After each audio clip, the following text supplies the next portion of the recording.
Bismillahirrahmanirrahim.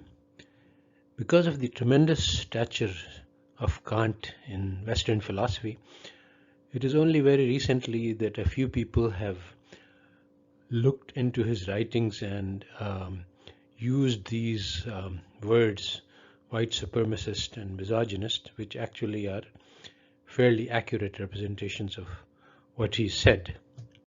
But there arises a question of why should we speak ill of the dead? He has been buried for centuries. Why dig up his bones and subject them to abuse?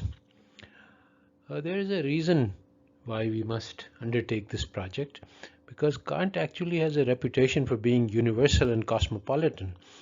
So there is a paradox here. How can his this stance be combined with racism and misogyny? And in fact, this is a general problem with all the founding fathers of enlightenment who shared these views, according to which the Europeans are at the apex of civilization and the other races are inferior and subhuman. So this racism and bias has been skillfully concealed in the propaganda for the Enlightenment. So the ability to see through Kant will also give us the ability to see through current Eurocentric approaches, which are using the same strategies to conceal a highly racist worldview within an apparently objective and universal outlook. So the problem we face with Kant is that his writings seem to represent the highest sounding idealistic principles, and yet he actually displays in other writings the worst possible moral positions. How can this be reconciled? One of the authors on Scruton writes that universalism and cosmopolitanism is one of the greatest achievements of the Enlightenment, and Kant was very instrumental in reaching this achievement. According to Scruton, Kant writes as if distinctions of race and class are of no intrinsic political significance, and citizenship is and ought to be the aspiration of all mankind. This is a modern biographer who emphatically asserts that Kant is not racist. But actually, Kant clearly writes about four races: white, brown, black, and the Americans. These are to be distinguished by color. White only have full potential for humanity. The browns the Asians uh, have no capacity for abstract thought. Therefore, they do not classify as rational beings worthy of respect. The blacks are even lower. They can only be trained to serve as slaves.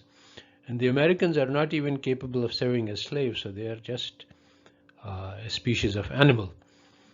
And this black, brown, and copper colors are degenerate forms of the fully human whites.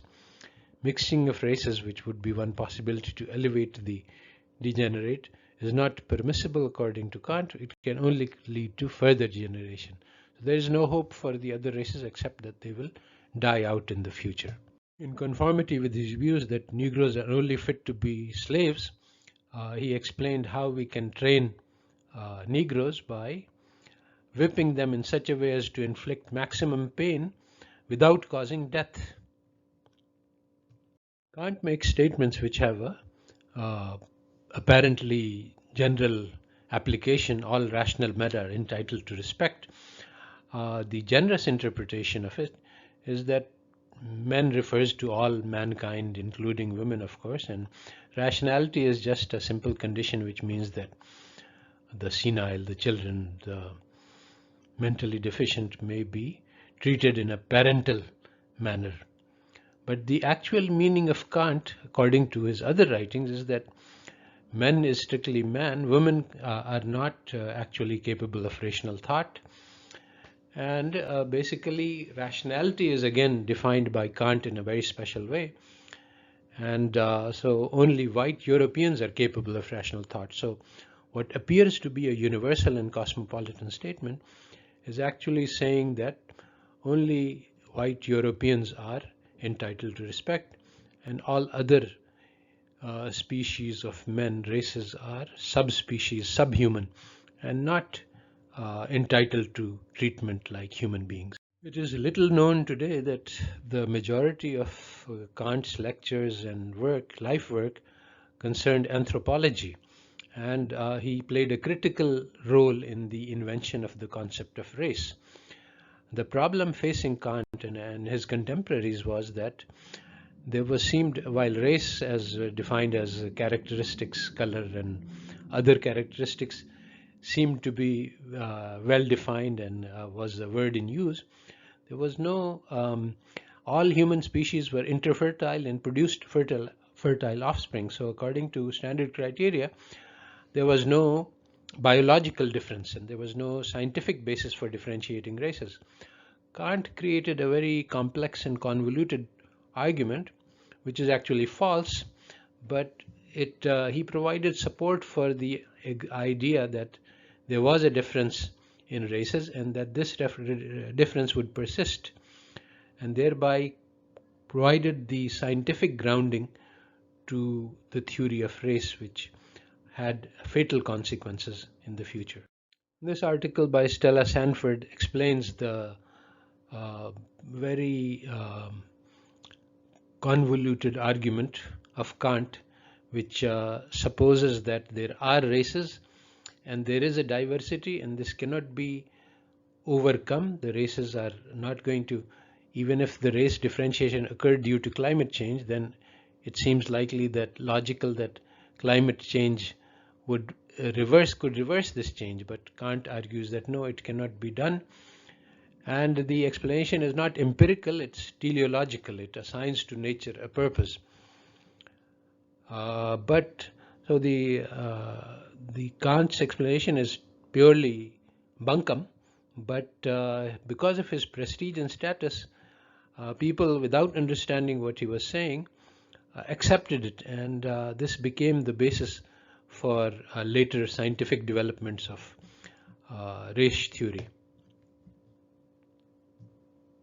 There are a huge number of testimonials to the central importance of Kant's philosophy.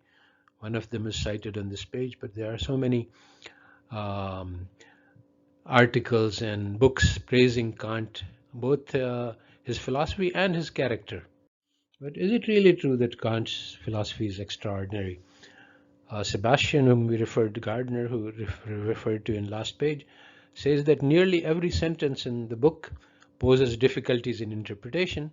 Scruton, the other person we have cited, says that the book is so complex and ambiguous that every person who writes about it must construct his own interpretation.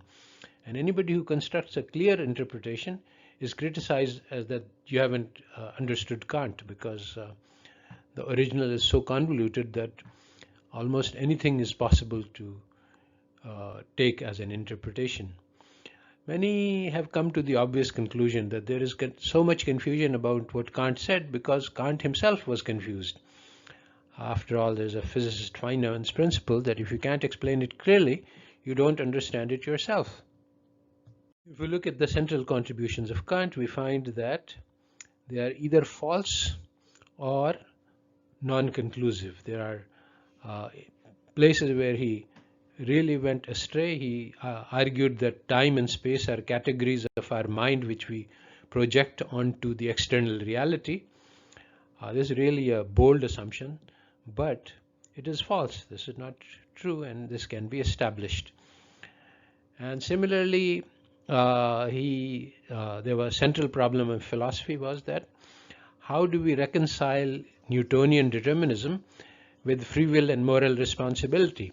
Kant again developed a solution to that. In fact, you can say that his entire philosophy is devoted to the solution, but this solution is wrong, and the problem is still in the same position that it was.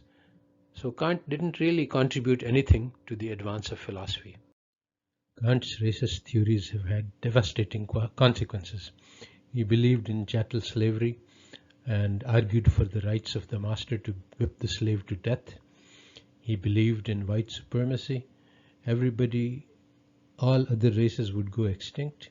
He believed that mixing of races was no solution, that whites were the best race and all others were degenerate, and mixing would only create additional degeneracy.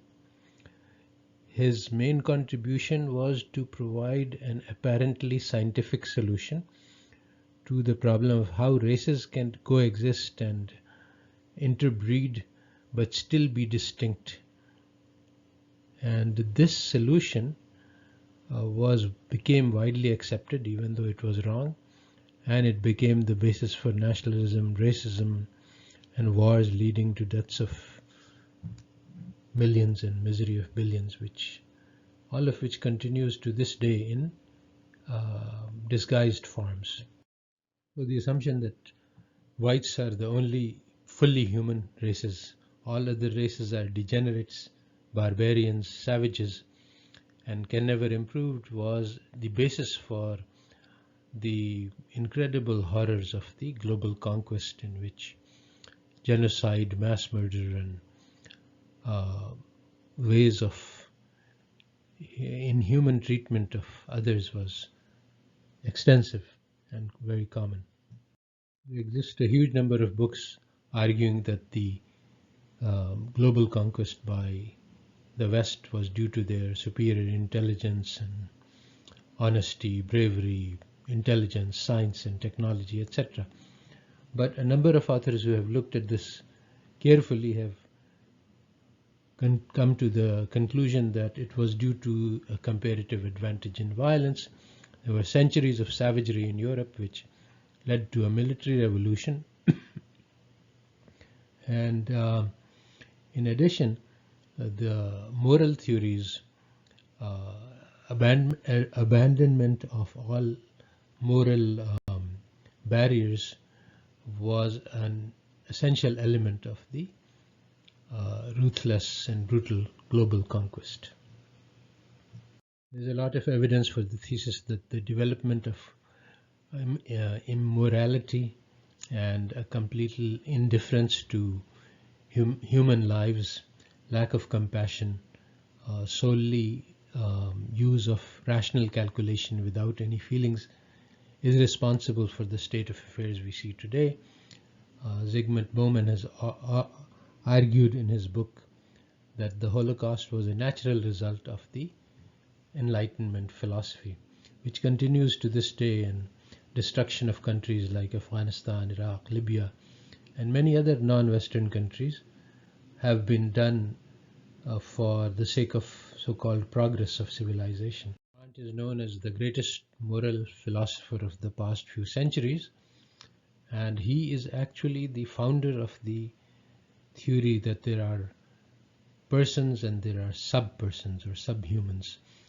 And this theory was the basis of the Holocaust and the basis for mass murder of millions without any consideration that this is immoral today. We can conclude that Kant is doubly deadly. If his writings were openly racist, they would be dismissed and ignored.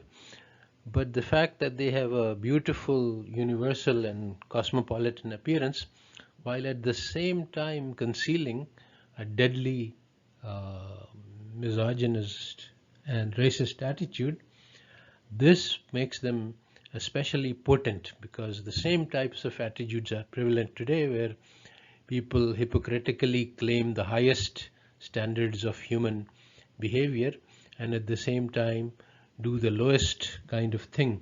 For example, the invasion of Iraq was supposed to be for the sake of liberating the Iraqi people from a dictator and for giving them democracy, when it ended up killing millions and destroying the lives of the entire nation by destroying the infrastructure of the country. So today, all of this comes from basically the reduction of morality to rationality, at the heart of which Kant plays an important role. It is necessary for us to reintroduce the heart and the soul and compassion for fellow human beings as part of our cognitive faculties and part of necessary things to include when we are trying to make political decisions which affect the lives of millions.